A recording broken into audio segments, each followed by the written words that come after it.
Eu queria começar o painel pedindo para o senhor Maílson, antes da gente entrar, foco no varejo, para ele dar um panorama geral de produtividade no Brasil.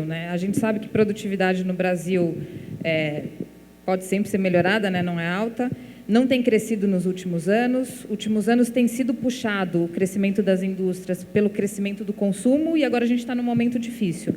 Por que produtividade é tão importante agora e o que as empresas têm feito para aumentar essa produtividade? Olha, Luísa, um país cresce pela conjugação de 3 elementos.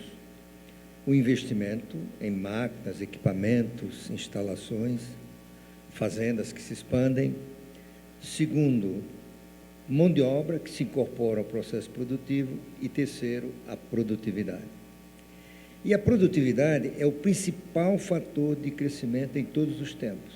Por exemplo, um estudo recente mostra que nos últimos 70 anos, 80% do crescimento da economia americana se explicam por produtividade. Um economista americano, Prêmio Nobel de Economia, Paul Krugman, tem uma frase muito expressiva sobre isso. A produtividade não é tudo, é quase tudo. O Brasil não sairá deste ambiente de estagnação sem um conjunto de medidas que aumenta a produtividade. E como a gente sabe, a produtividade não é só no governo, não é só nas empresas, é nesse conjunto. Mas eu diria que o principal elemento de redução da produtividade hoje no Brasil é o governo. É o governo matou a indústria, digamos assim, exagerando um pouco, pelo aumento dos custos sistêmicos, o sistema tributário piorou, a legislação trabalhista se tornou mais arcaica, a logística parou de funcionar direito, custa transportar do centro de produção para os portos, produto agrícola, tanto quanto produzir, em muitos casos. Então, eu acho que o grande desafio hoje no Brasil é aumentar a produtividade. E como a gente sabe, a produtividade significa produzir mais com os mesmos recursos, ou produzir muito mais ainda, aumentando os recursos. E não é questão de dinheiro, é questão de gestão e foco, tá certo? Cada um é de uma indústria diferente aqui, de um segmento de varejo diferente. Como que produtividade, o que é produtividade no segmento de vocês? E como que vocês, de fato, no dia a dia, estão fazendo para aumentar essa produtividade? Quais são as dificuldades? Quais são as alavancas? Falar um pouquinho do segmento específico de vocês sobre esse tema. Bom, a De Pascoal é uma empresa que atua no varejo automotivo, com prestação de serviços para carros e para caminhões, linha leve e linha pesada, como a gente costuma dizer. E produtividade é algo que a empresa se preocupa há muitos anos.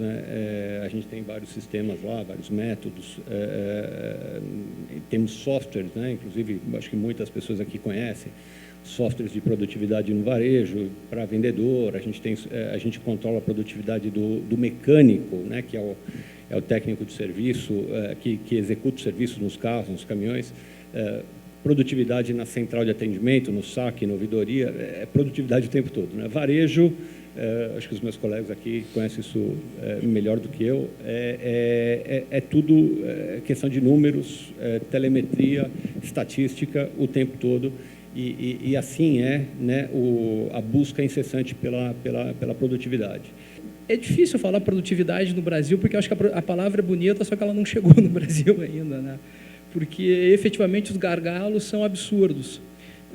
O gargalo tributário, por exemplo, ele nos fazia até pouco tempo atrás a pegar a mercadoria que sai daqui de São Paulo e ir ao Espírito Santo, dar uma voltinha em Espírito Santo, ganhar um benefício fiscal e ir a Porto Alegre. Então, como falar em produtividade num país que faz com que a gente faça isso para que tenhamos, vamos dizer assim, competitividade de mercado, A mesma coisa questões trabalhistas também, Temos lojas, por exemplo, com quadros de pessoas que ficam lá 8, 7 pessoas de pé em cima da loja para trabalhar 2 horas, que é o horário de pico da loja, porque a gente não tem uma flexibilidade boa também. Então, fora os gargalos de infraestrutura, enfim, são 3 pilares básicos. O primeiro, um foco grande em giro de estoque. O varejista que não olhar para margem e giro de estoque, provavelmente não vai ter produtividade e muito menos competitividade. A terceira coisa é a questão logística, né? Apesar do Brasil ser um país difícil, a gente precisa desenvolver uma forma de que o produto chegue nas lojas na hora que o cliente precisa, né? Também é outro foco grande de produtividade. Nós temos KPIs para todos essas frentes. Para falar um pouco de produtividade, que é a palavra-chave da mesa aqui, eu acho que essa palavra ela não existe se ela não vier acompanhada de uma outra palavra, ou seja, de uma palavrinha chamada motivação. Você não consegue motivar o seu colaborador sem que ele esteja motivado para isso. Não sei se vocês concordam ou não. Não estando motivado, ele também não tem compromisso. A falta de compromisso, desmotivação, queda na produtividade. Então, o quadro é fácil de ser enxergado. Se enxerga com muita facilidade. Então, não adianta a empresa botar uma tonelada de dinheiro para comprar uma máquina nova se ele não sabe, se a máquina não tem quem a opere. Nós somos grandes guerreiros para estar onde a gente está. Queria dar um exemplo, e desculpe, eu não sou poliana e não sou otimista. Eu só apenas lido com um cenário que me coloca na minha frente, eu lido com aquela situação e tento tirar o máximo de suco da laranja possível. Eu estou nos Estados Unidos há 10 anos com 15 lojas. O meu sócio do Gávea, ele quer me matar, porque a gente está perdendo dinheiro nos Estados Unidos há 10 anos. Quero que vocês saibam que o cenário americano, supostamente, ele é totalmente a favor, ele tem a educação, ele tem a parte tributária equilibrada, ele tem tudo bonitinho. Eu não consigo, eu estou tomando porrada no mercado americano há 7, 8 anos para conseguir achar um caminho onde chegar. E eu comecei aqui há 15 anos com menos um tostão no bolso e a demanda veio do nada, eu consegui crescer e abrir 700 lojas nesse país. Então, as pessoas me perguntam e falam assim, o Brasil, eu sempre falo a palavrão, estamos num momento mais delicado em termos de autoestima, é um negócio tão esquisito, eu até tento segurar para meus filhos, falo, não, está tudo bem. Mas não foi nem a primeira nem a segunda vez que vai acontecer isso. É um momento mais delicado, pelo menos da minha vida, assim, é um momento mais delicado que eu vi até hoje na história do Brasil. É muito sério o momento. Mas eu queria só dividir com vocês esse exemplo que, assim, eu estou apanhando nos Estados Unidos e lá eu tenho tudo equilibradinho, bonitinho. Eu posso mandar meu funcionário, não pago um tostão para ele. Não está performando bem, meu amigo, obrigado, valeu, um abraço. Posso contratar? Posso contratar. Eu tenho os impostos bonitinhos, eu posso abrir 300 lojas, não sai do Simples Paulista e não estou desenquadrado, está tudo certo. E lá eu tenho um produto diferente e eu estou apanhando que nem um cachorro lá. E aqui eu tenho 700 lojas. Eu tenho uma marca que eu anuncio em rede nacional, e eu tenho esse país maravilhoso inteiro, 200 milhões de habitantes, porque eu preciso crescer nesse país. Esse ano, o ano passado eu abri 43 lojas, esse ano eu vou abrir 95. E aí eu falo para vocês onde eu vou abrir essas lojas. E aí não sei se pode chamar de produtividade ou não. Acabei de voltar agora fui fazer uma turnê no norte, visitei 80 lojas em 12 dias. Ji-Paraná. R$2.000 de aluguel, a loja fatura R$85.000 e o cara me bota no mês, todo mês no bolso, 15 a 18, 20 mil reais por mês. Sabe quantas de Paraná eu tenho na minha mão? Eu tenho mais umas 300, 400. Então, assim, eu não sei se esse é o caso de eu falar em termos de produtividade, mas eu queria dar uma mensagem no momento que a Chili Bean está agora. Eu estou desconcentrando o meu dinheiro de São Paulo e Rio de Janeiro, onde é o eixo caro, com uma concorrência assustadora, e eu estou fazendo que nem meu querido Miguel, dono da Boticário, fez há 50 anos atrás. Ele expandiu nesse país maravilhoso e hoje ele tem 4.000 lojas.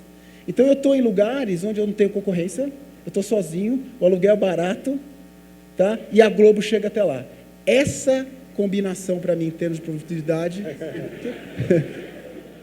Como os funcionários podem nos ajudar e a gente a eles para que a produtividade aumente? Bom, lá na empresa eu costumo dizer sempre que o nosso negócio são dois, na verdade. É produto na loja, né? Porque dentro de uma farmácia não tem provavelmente nada mais importante do que encontrar o que se está procurando. Então, a questão que eu estava falando, logística, ela é realmente muito importante. E sorriso no rosto. né? Porque efetivamente as pessoas já entram dentro de uma farmácia, né? 60% delas pelo menos, com algum problema de saúde, então elas precisam ter um carinho, um atendimento. Então a gente precisa conquistar esse sorriso no rosto. Como é que a gente conquista esse sorriso no rosto dos nossos funcionários, né? Eu acho que um foco grande no treinamento, mas muito mais do que isso, é desenvolvendo pessoas. A empresa que hoje não desenvolve pessoas, não treina elas e não dá oportunidade para as pessoas que estão dentro da empresa crescerem, ela efetivamente não consegue construir uma cultura, que é o que tem a ver com o que o Pedro estava falando de motivar, né? Motivar, na verdade, é construir uma cultura onde as pessoas se sintam reconhecidas e valorizadas. Dentro do nosso grupo, por exemplo, se eu pegar os 20 supervisores de venda que nós temos hoje, todos eles saíram de dentro da empresa. Existe um pessimismo de curto prazo. Quem for otimista no curto prazo, que vai vender mais, caso muito, não é a generalidade, são casos excepcionais. Agora, quem pensar o Brasil de longo prazo, do que a gente construiu de instituições, do que a gente mudou de mentalidade, do que a gente criou de mecanismos de pressão, de tomada de contas, essa operação Lava Jato, né? É uma coisa extraordinária, isso é ótimo para o país, o que está acontecendo, né? Mas eu acho que o Brasil não vai virar Venezuela, o Brasil não vai virar Rússia, o Brasil não vai virar China, nós temos tudo para nos recuperar, né? E, portanto, eu tenho dito, olha, eu vejo gente falando, eu vou me embora para Miami. Isso é uma equivocada, certo? Porque as oportunidades estão aqui. É uma questão de você ter paciência, trinca os dentes, aguenta 2, 3 anos, porque isso vai mudar, não é? E depois o seguinte, vai para Miami fazer o quê? Nós investimos em 2 aspectos, sempre, desde que existo, achei que investir em tecnologia e recursos humanos, boa qualidade de pessoal e dar boas ferramentas para ele. Mas esta pessoa, esse colaborador, ao chegar em casa, é desmotivado, a palavra é essa, desmotivado, ao ligar a televisão, ao ver o que está acontecendo na realidade do país. Ao ver a Globo. Ao ver a Globo. É desmotivado. Então, é difícil competir com aquilo que você motiva o colaborador, e ele é desmotivado ao ver a conta de luz chegando nele 40%, 50% mais alta, né? Enfim, não há como lutar contra isso. Então, temos que encontrar um caminho para contemporizar essa situação, porque você malha ferro frio. Você motiva dentro da empresa, ele chega em casa, fica desmotivado. Em primeiro lugar, chega em casa de um jeito que nem sardinha em lata chega daquele jeito, condições de transporte péssimas, ele é desmotivado para tudo. Como é que a gente reverte esse quadro na manhã seguinte? Eu não sei a receita, mas eu gostaria de ouvi-la. O espaço aqui no Brasil é tão grande, tem um gap tão grande, tem tanta gente despreparada, ou, às vezes, infelizmente, até empresas que ainda não chegaram lá, não tiveram recursos para estruturar uma universidade corporativa, um departamento de recursos humanos, que dá para a gente suprir essa deficiência. Eu acho que dá, mesmo com turnover alto, mesmo as leis trabalhistas, a gente supre a deficiência. E conseguimos atingir níveis de produtividade, que é o nosso tema aqui hoje, quase que iguais, né, a outros países.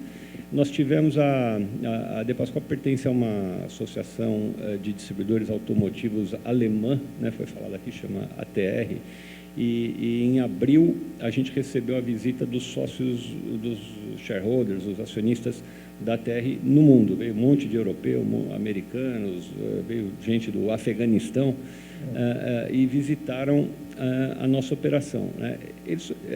Os comentários que eu ouvi de concorrentes globais meus é que a nossa produtividade não é tão diferente da deles. Eles foram lá medir quantas ligações você faz por dia, quantos atendimentos você faz, faturamento, dia, funcionário, atendimento, número de veículos, box, dia. Cada um de nós temos os nossos KPIs, né? Eu vou mencionar aqui 3 áreas que impactam negativamente o varejo em sua produtividade e a economia como um todo. Em nenhuma delas eu vejo muita coisa andando. A primeira, novamente, questão trabalhista. Eu diria que hoje, eu não sei quem é pior hoje para contra a produtividade no Brasil. Se é o caótico sistema tributário, se é a anacrônica legislação trabalhista. O Brasil é um dos poucos países onde tem justiça do trabalho. Tem meia dúzia de países só que tem justiça do trabalho. E é o único em que a justiça do trabalho tem poder normativo. Isto é, os juízes fazem lei.